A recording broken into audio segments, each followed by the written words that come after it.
Hello मेरे प्यारे विद्यार्थी, आप सभी का हमारे यूट्यूब चैनल देवता मिशन निजी ITI में स्वागत करते हैं। आज के इस वीडियो में हम महत्वपूर्ण प्रश्न पढ़ाएंगे जो आपके CBT एग्जाम में मिलेंगे।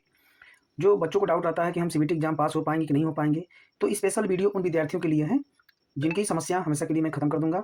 यदि जो भी विद्यार्थी इस वीडियो को पूरा देखते हैं और पर डे देखते हैं, मैं एक एक वीडियो पर डे बनाऊंगा, जिसमें से एक वीडियो में कम से कम मैं 25 से 30 वीडियो को कवर करूंगा। ठीक है, तो चलिए मैं इंपॉर्टेंट क्वेश्चन पढ़ाते हैं, जिसको आप कॉपी पेन ले लीजिए और उसको लिख लीजिए। लिख के पर डे रटते रहिए। पर डे हम 25 से 30 क्वेश्चन को मैं वीडियो बनाऊंगा, जिसे आप कॉपी पेन उठा के लिख के पर डे लर्न करते रहिएगा। ठीक है, तो चलिए हम देखते हैं प्रश्न को। ये आप देख रहे होंगे, लिखा है इस सुरक्षा चिन्ह का नाम क्या है। ठीक है, ये सुरक्षा चिन्ह का नाम क्या है। पहले तो सुरक्षा चिन्ह कितने प्रकार के होते हैं? सुरक्षा चिन्ह जो है 4 प्रकार के होते हैं। कितने प्रकार के होते हैं? 4 प्रकार के होते हैं। ठीक है, 4 प्रकार के होते हैं। सुरक्षा चिन्ह कितने प्रकार के होते हैं? 4 प्रकार के हैं। चारों प्रकार का नाम आप जो है आप यहीं पे देख पा रहे होंगे। ये है, देखिए, चेतावनी चिन्ह है, आवश्यक चिन्ह है, निर्देशात्मक चिन्ह है, सूचनात्मक चिन्ह है। ये चारों चिन्ह के बारे में आप देख लीजिए। तो अब जो जो ये जो है, जो सुरक्षा के चिन्ह होते हैं वो 4 प्रकार के होते हैं। चारों प्रकार में देखिए, चेतावनी चिन्ह है, वार्निंग, उसके बाद आवश्यक चिन्ह है, मैंडेटरी, और उसके बाद निर्देशात्मक।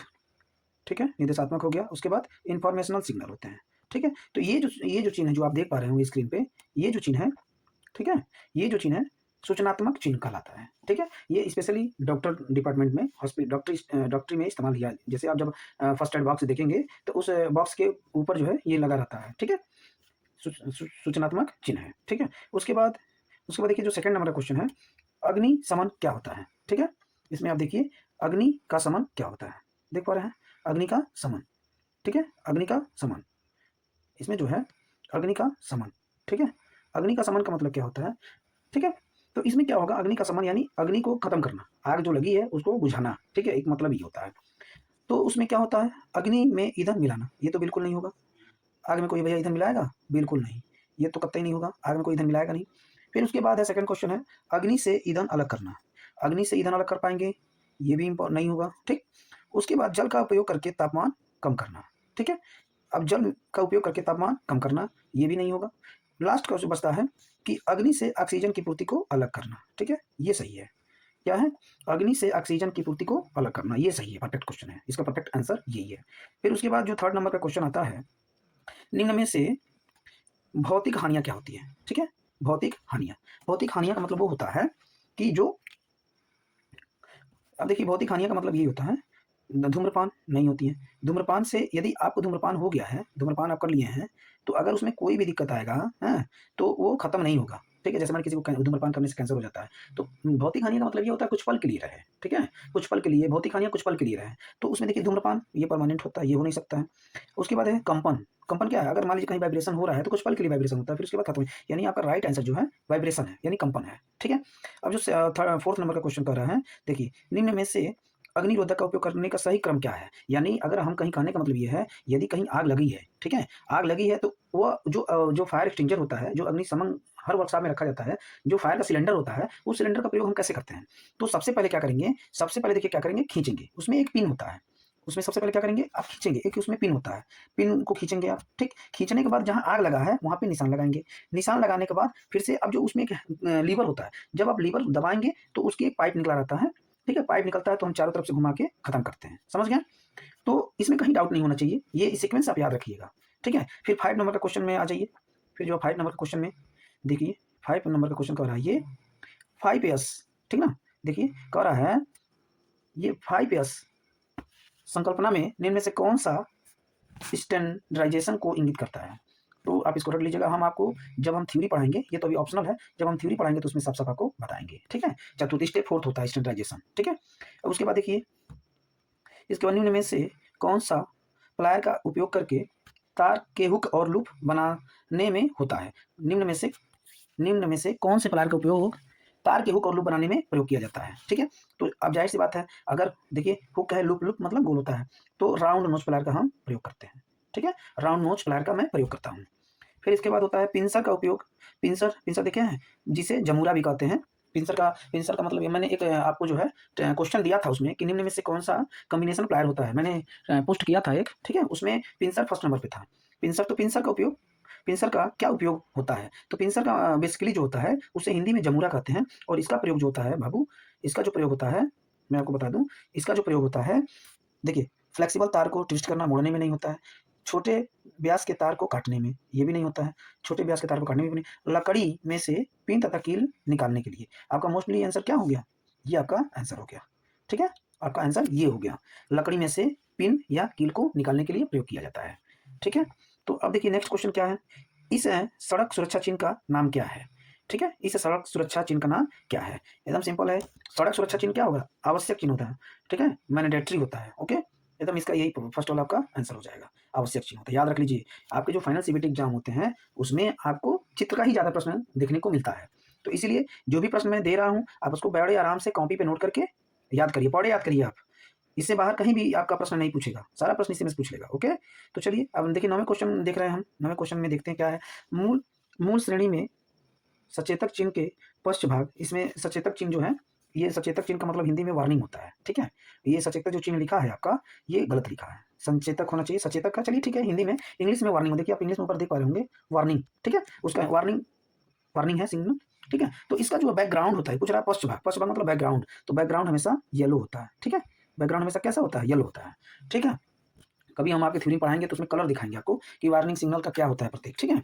और उसमें देखिए नेक्स्ट जो प्रश्न आ रहे हैं, विद्युत उपकरण से लगी आग, विद्युत उपकरण में लगी अग्नि हेतु कौन से अग्निशामक का प्रयोग किया जाता है, आपको भी पता है, यदि कहीं भी विद्युत से लगी आग पे अगर पानी डालेंगे आप तो आपको शॉक लग जाएगा, ठीक है, तो इसीलिए जो है वो जो कभी भी विद्युत से अगर आग लगती है तो एक विशेष प्रकार का फायर एक्सटिंजर का प्रयोग किया जाता है, यानी एक विशेष प्रकार के अग्निशामक का प्रयोग किया जाता है, ठीक है। उसमें क्या है कि अगर आप सीटीसी रहे, कहीं मान लीजिए सीटीसी का मतलब होता है कार्बन टेट्रा क्लोराइड रहे, यदि प्रश्न में कार्बन टेट्रा क्लोराइड रहे या O2 उसके बाद जो होता है कार्बन टेट्रा क्लोराइड होता है, एक होता है, और उसके बाद एक होता है हेलान टाइप, ठीक है, हेलान टाइप, तो हेलान टाइप अग्निशामक का प्रयोग करके हम फायर एक्सटिंजर का प्रयोग करते हैं, तो विद्युत उपकरण से आग लगे स्थान पे हम इसका प्रयोग कर देंगे जिससे उसका आग बुझ जाएगा, हमें कोई खतरा नहीं होगा। फिर उसके बाद आता है अवशिष्ट निपटान विधि में कौन सी है जो गर्मी पैदा करता है, ठीक है, कौन सा गर्मी पैदा करता है, भस्मीकरण है, ठीक है, इसका क्या है आंसर, इसका भस्मीकरण होता है, ठीक है, इसका आंसर क्या है, इसका आंसर बाबू सी है, भस्मीकरण, ठीक है, भस्मीकरण इसका राइट आंसर है। फिर उसके बाद धुएं से देखिए, धुएं से सुरक्षा के लिए किस व्यक्तिगत सुरक्षा उपकरण पीपीई का उपयोग किया जाता है, पहले तो आप जान लीजिए पीपीई क्या होता है, पीपीई, ठीक है, पीपीई का मतलब होता है पर्सनल प्रोटेक्टिव इक्विपमेंट, ठीक है, पर्सनल प्रोटेक्टिव इक्विपमेंट होता है। धुएं से सुरक्षा के लिए किस व्यक्तिगत सुरक्षा उपकरण का प्रयोग किया जाता है, आपको भी पता है, यदि धूल धक्कड़ होता है, तो अगर मान लीजिए कहीं धूल है या धक्कड़ है, धूल और, ठीक है, तो धूल से सुरक्षा के लिए देखिए एप्रन का प्रयोग नहीं होता है, एप्रन का मतलब होता है, देखिए यहाँ पे एप्रन नहीं होता है, ठीक है। फिर उसके बाद चश्मा से क्या हो, धूल से सुरक्षा के लिए किसका प्रयोग किया जाता है, चश्मा का प्रयोग किया जाता है, लेकिन धुएं का प्रयोग करेंगे कभी भी, ये जो है अगर आपको धुएं से बचना है, धुआं अगर कहीं है तो उसके लिए नोज मास्क, ठीक है, नोज मास्क यानी नाक कवच का प्रयोग किया जाता है, ठीक है, ओके। अब उसके बाद देखिए BIS का पूरा नाम, BIS का वेदर मोस्ट इंपॉर्टेंट क्वेश्चन है, BIS का पूरा नाम क्या होता है, ब्यूरो ऑफ इंडियन स्टैंडर्ड, ठीक है, B is the right answer, bureau of Indian standard होता है, ठीक है। उसके बाद क्या है, नेक्स्ट क्वेश्चन आता है, भारी भार उठाने और स्थानांतरित करने के लिए किस पद्धति का प्रयोग किया जाता है, आपको भी पता है, यदि कोई बहुत बड़ा चीज वजन है जो मानव से न उठता हो तो उसके लिए किसका प्रयोग किया जाता है, क्रेन का प्रयोग किया जाता है। तो देखिए आपके प्रश्न में जो है इसमें कहीं ना कहीं क्रेन होगा, देख रहे हैं क्रेन है ना, क्रेन आउट, ठीक है, क्रेन मिल गया, आप इसको आंसर मार दीजिएगा ठीक से, ठीक। आग बुझाने में स्टार्विंग क्या होती है, आग बुझाने में स्टार्विंग क्या होती है, स्टार्विंग क्या होती है, स्टार्विंग में जल का प्रयोग करके तापमान कम करना होता है, स्टार्विंग का मतलब होता है, ठीक है, जल का प्रयोग करके तापमान कम करना होता है स्टार्विंग का मतलब, ठीक है। हम जल्दी पढ़ा रहे हैं ताकि वीडियो लंबा ना होने पाए, ठीक है। तो अब देखिए नेक्स्ट क्वेश्चन क्या है, पीपीई का नाम क्या होता है, अभी अगर आप कहीं बिल्डिंग की दुकान पे जाइएगा, आजकल तो नहीं लोग, ज़्यादातर लोग नहीं, लेकिन पहले के ज़माने में आज भी इस्तेमाल हो रहा है, ठीक है, इसका प्रयोग किया जाता है, समझ रहे हैं, चेहरे का कवच होता है, ठीक है, हाथ हैंड स्क्रीन होता है। पीपी का नाम क्या होता है, इस उपकरण देखिए यहाँ पे बना ना, यहाँ पे जो है बना, हाथ से पकड़ने के लिए बना ना, ये हैंड उपकरण, तो इसमें क्या है, इसका प्रयोग जो होता है हाथ से हैंड स्क्रीन है, यानी अपने सिर पे हाथ से पकड़ के लगाते हैं ना आप, अपने अगर बिल्डिंग हम कर रहे हैं कहीं तो इसका प्रयोग, इसमें हैंडल भी लगा है, ठीक है, तो ये हैंड स्क्रीन वाला होता है, ठीक है। ठीक है, उसके बाद अगेन क्वेश्चन आता है हमारा, उसके बाद देखिए अवशिष्ट निपटान विधि में कौन सी है जो बहुत सारी ऊर्जा बचाती है, ठीक है। जब कहीं ऊर्जा बचाने की बात आती है तो वहाँ पे हम रिसाइकलिंग मतलब पुनर्चक्रण का हम प्रयोग करते हैं। अगर ऑप्शन में कहीं पुनर्चक्रण है तो उसको हम पट से टिक मार देंगे, ठीक है। अब पुनर्चक्रण का देखिए अब क्या होती है, अब ये जो कहता है, अब देखिए 18 नंबर के प्रश्न को देखिए, किस प्रकार के कृत्रिम श्वास विधि का प्रयोग उस पीड़ित के लिए करते हैं जिसकी छाती और पेट पे चोट लगा हो। अगर कभी मान लीजिए किसी व्यक्ति को शॉक लग जाता है, तो मान लीजिए पेट और छाती पे है, तो इस बल पे तो हम व्यक्ति को लेटा नहीं सकते हैं जमीन पे, ठीक है। तो अब इसके लिए क्या करते हैं हम, कैसे इसको सांस देंगे, तो देखिए अगर कम टाइम में है, अगर इंसान को कम टाइम में अगर आप सांस दे के बचाना चाहते हैं तो मुंह से मुंह विधि। अगर आपको प्रश्न में पूछ लिया जाए कि यदि एक व्यक्ति को शॉक लगी है, सांस लेने में दिक्कत होती है, तो उस व्यक्ति को कृत्रिम सांस देने की विधि कौन सबसे परफेक्ट विधि होती है, तो वह सबसे परफेक्ट विधि होती है जो मुंह से मुंह विधि वाली जो परफेक्ट होती है। लेकिन इस प्रश्न में कह रहा है किस प्रकार की कृत्रिम श्वास विधि का प्रयोग, ठीक ना, इसमें क्या कह रहा है, इसमें यह कह रहा है कि किस प्रकार की, देख पा रहे हैं ना, किस प्रकार की कृत्रिम श्वास विधि का प्रयोग उस पीड़ित के लिए करते हैं जिसकी छाती और पेट पे चोट लगा हो। तो आप जाहिर सी बात है, आप सोते कैसे हैं, ज्यादातर पीठ के बल पे सोते हैं, ठीक है, पीठ के बल पे सोते हैं, मतलब सिल्वेस्टर विधि होती है, सिल्वेस्टर मेथड होता है। लेकिन इस ऑप्शन में कहीं सिल्वेस्टर मेथड नहीं दिया, देख पा रहे हैं, कहीं सिल्वेस्टर विधि नहीं दिया है। तो इसके लिए जो आपका फाइनल एक आंसर होता है, ये होता है नेल्सन की भुजा ऊपर पीछे दबाव विधि होती है, नेल्सन वाला, ठीक ना, या मार दीजिएगा। वैज्ञानिक नेल्सन वैज्ञानिक थे जिन्होंने उसकी खोज किया था, इसलिए उनके नाम पे बन गया है, ठीक है। उसके बाद आपका आता है किस प्रकार के व्यवसायिक स्वास्थ्य खतरे के संक्रमण हो सकता है, ठीक ना, किस प्रकार के व्यवसायिक स्वास्थ्य खतरे के कारण संक्रमण हो सकता है। अब आपको भी पता है व्यवसायिक स्वास्थ्य आया है, तो व्यवसायिक जो स्वास्थ्य आया है, मतलब कहने का मतलब ये, अगर व्यवसायिक स्वास्थ्य की बात आ गई है, स्वास्थ्य में जहाँ है वहाँ पे क्या है, जैविक नुकसान है, किसका है, जैविक नुकसान होता है, ठीक है। फिर अगेन क्वेश्चन आते हैं हम लोग, इस औजार का क्या उपयोग है, ठीक है। अब देखिए अगर इसका जो है माउथ दिख रहा है, यहाँ माउथ को ध्यान दीजिए, इसकी माउथ को ध्यान दीजिए, ठीक है, यानी मतलब क्या है, थोड़ा सा नुकीला है, हम कील उल का प्रयोग करके, ठीक है, कील को निकालने के लिए इसका हम प्रयोग करते हैं, ठीक है। गर्म पदार्थ को पकड़ने के लिए नहीं प्रयोग किया जाते हैं। तारों को काटना और मोड़ना ये भी नहीं होता है, काट सकते हैं पर मोड़ नहीं सकते हैं। लकड़ी के, इसका सही आंसर क्या होता है, लकड़ी में कील को निकालने के लिए, ठीक है, लकड़ी में कील को निकालने के लिए इसका प्रयोग किया जाता है, ठीक है। फिर से 20 प्रश्न हो गए। अब देखिए 21 नंबर के प्रश्न में, दिल के दौरे से पीड़ित व्यक्ति को आप कैसे पहचानेंगे। कहने का मतलब ये है, यदि किसी व्यक्ति को दिल का दौरा पड़ जाए तो आप उसको कैसे जानेंगे कि इसको दिल का दौरा पड़ गया है, ठीक है। तो ऐसी स्थिति में होठों के चारों ओर क्या पड़ेगा, नीला रंग पड़ जाएगा, ठीक है। यानी किसी भी व्यक्ति को अगर दिल का दौरा पड़ रहा है तो उसको क्या होगा, उसके देख रहे हैं होठ के चारों ओर क्या होंगे, नीले रंग पड़ जाते हैं, ठीक है। तो अब देखिए 21 नंबर का प्रश्न हम लोग देख चुके हैं। अब हम 22 नंबर के प्रश्न को देखते हैं। इस औजार का क्या नाम है, ठीक है, इस औजार का नाम, इसको ध्यान से देखिए। ये औजार है ना, एक मैंने पोस्ट किया था यूट्यूब चैनल में, उसमें इस औजार में कलरफुल में मैं डाला हूँ, ठीक है। तो इस औजार का नाम है साइड डायगोनल कटर होता है। क्या नाम है, साइड डायगोनल कटर होता है, ठीक है, साइड डायगोनल कटर होता है, ठीक है। चलिए हम दूसरा देखते हैं, साइड डायगोनल कटर होता है। इस सुरक्षा चिन्ह का नाम क्या है। अब यहाँ पे दो चीज़ है, ये आप देखिए, इस इमेज में ये नहीं क्लियर लिखा है कि ये हैंड ग्लव्स है, लेकिन अब आपको जानना पड़ेगा, देख रहे हैं। अगर इस सुरक्षा चिन्ह का नाम पूछ रहा है तो दो चीज़ है, या तो हो सकता है कहीं हैंड पंप हो या टूटी लगा हो, उसके ऊपर हाथ धोने के लिए भी ये चीज़ बनाया जा सकता है, ठीक है। तो इसीलिए जो है ये कौन सा चिन्ह है, आवश्यक चिन्ह है, ठीक है। कौन सा चिन्ह है, आवश्यक चिन्ह तो हो सकता है, लेकिन आवश्यक चिन्ह मैंडेटरी हो सकता है, लेकिन अगर कहीं इंडस्ट्री में काम करेंगे तब। हमको लग रहा है इसका राइट आंसर जो है सूचनात्मक चिन्ह, इंफॉर्मेशनल सिग्नल है कि कहीं अगर हम हों, ठीक ना, तो सूचनात्मक चिन्ह ये बताता है, अगर मान लीजिए हम कहीं गए, ऑफिस में लगा है तो वहाँ पे ये लगेगा तो हाथ धोने के लिए प्रयोग किया जाता है, सूचनात्मक चिन्ह है, ठीक है। और फिर उसके बाद अगेन है प्रश्न, पीड़ित के रक्त बहाव को रोकने के लिए क्या प्राथमिक चिकित्सा उपलब्ध कराई जाती है। तो अगर रक्त बह रहा है तो आपको भी पता है, यदि नज़दीक है तो सबसे पहले डॉक्टर को दिखा लीजिए। यदि अब नज़दीक नहीं है तो रक्त बह रहा है, अगर कहीं चोट लग गया ऐसे जगह पे जहाँ रक्त पूरे शरीर से बह जाएगा तो उससे भी आदमी मर जाएगा। तो इस चीज़ से बचने के लिए, रक्त बह रहा है तो अगर पॉसिबल है तो उसको आप दबा दीजिए। जब दबा देंगे तो ब्लड क्या होगा, बहना बंद हो जाएगा, ठीक है। तो इसका मतलब यही होता है चोट लगे हुए भागों पर दबाव डालना, ठीक है। यदि आप कहीं चोट लगा है तो उसका इस्तेमाल क्या करिए, आप दबाव डाल दीजिए, बंद हो जाए, ठीक है। 24 नंबर का हो गया प्रश्न। अब आते हैं हम लोग 25 नंबर के प्रश्न। पीड़ित को बचाने हेतु क्या तात्कालिक कदम उठाना चाहिए यदि वह अभी भी विद्युत शक्ति स्रोत से संपर्क में है। यानी कहने का मतलब ये है, यदि किसी भी व्यक्ति को शॉक लग गया, जैसे मान लीजिए आप बिजली का काम कर रहे हैं, कहीं थोड़ा सा तार आपको टच हो गया है, उस स्थिति में क्या है, आपका शरीर वाइब्रेशन में होगा, कंपन करेंगे, आपको झटका लगेगा। तो उस स्थिति में अगर बगल में आपका कोई दोस्त है तो ऐसा भी नहीं होना चाहिए, ठीक ना, कि वह आपको पकड़ ले, अगर पकड़ेगा तो भी उसमें चपेट में आ जाएगा विद्युत के। तो इसे स्थिति में बचने के लिए क्या किया जाता है, देखिए देखिए ध्यान से देखा जाता है, हाथों द्वारा खींचें या धक्का दें, ये तो बिल्कुल नहीं करना है, ना धक्का देना है ना खींचना है, ठीक।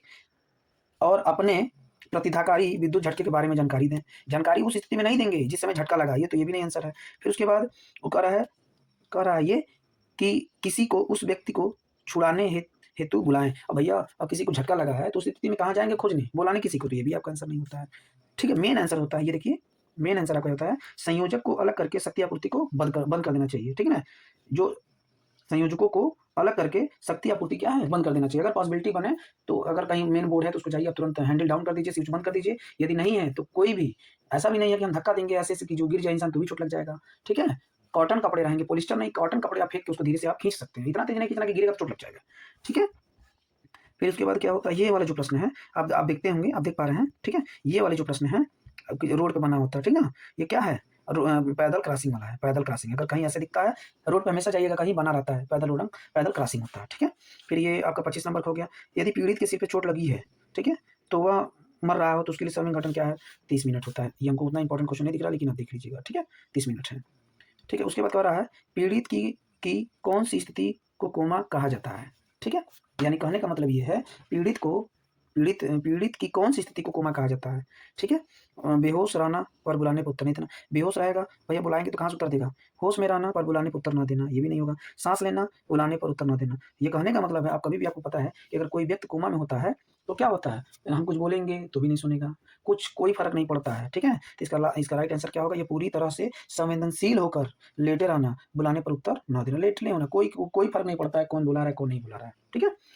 तो इस वीडियो में मात्र अभी हम 28 क्वेश्चन आपसे डिस्कस किए हैं। हम नेक्स्ट वीडियो में भी कोशिश करेंगे कम से कम 30 से 40 प्रश्न हो जाएं। वीडियो लंबा हो रहा है इसलिए हम आज के लिए बस इतना ही रखते हैं। इस प्रश्न में जो आपको डाउट है उसको हमें कमेंट करिए और ज़्यादा से ज़्यादा बच्चों को शेयर करिए, ताकि जो भी बच्चे IITI में पढ़ रहे हैं उन बच्चों को ये वीडियो मिले, ताकि उनको CBT एग्जाम में किसी प्रकार की कोई दिक्कत ना होने पाए, ठीक है। ज़्यादा से ज़्यादा बच्चों लाइक करिए, कमेंट करिए। आप अपने मेन प्रश्न को, जो भी आपका डाउट है, आप हमें कमेंट में मैसेज करके अपने डाउट को क्लियर कर सकते हैं, ठीक है। तो चलिए आज के लिए बस इतना ही है, धन्यवाद।